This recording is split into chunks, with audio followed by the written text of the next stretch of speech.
Hi, I'm Sherry Stump. Thank you for joining me today. I'm reading from the devotional book, God's Amazing Grace by Ellen White.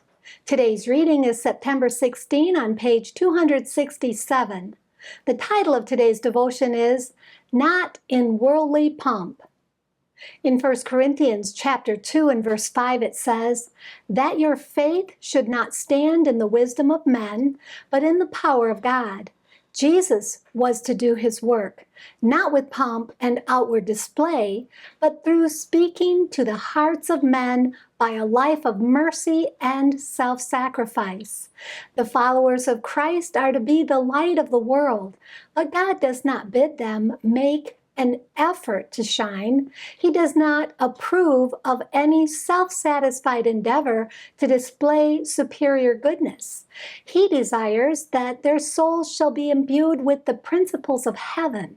Then, as they come in contact with the world, they will reveal the light that is in them.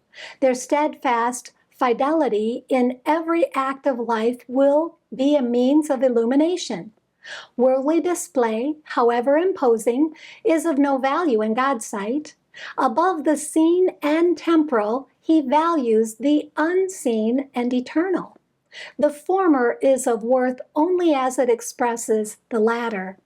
The choicest productions of art possess no beauty that can compare with the beauty of character, which is the fruit of the Holy Spirit's working in the soul. Human effort will be efficient in the work of God just according to the consecrated devotion of the worker, by revealing the power of the grace of Christ to transform the life.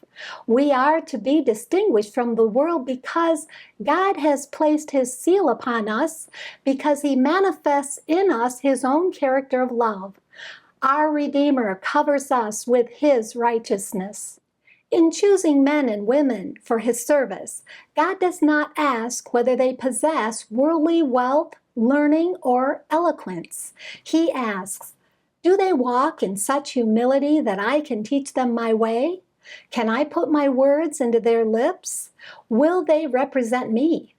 God can use every person just in proportion as he can put his spirit into the soul temple. The work that he will accept is the work that reflects his image. His followers are to bear, as their credentials to the world, the ineffaceable characteristics of his immortal principles. Jesus knew the worthlessness of earthly pomp, and he gave no attention to its display. In his dignity of soul, his elevation of character, his nobility of principle, he was far above the vain fashions of the world. Thank you for being with me today. Please join me tomorrow when we will read about multiplied blessings. And may God bless you abundantly above all you can ask or think.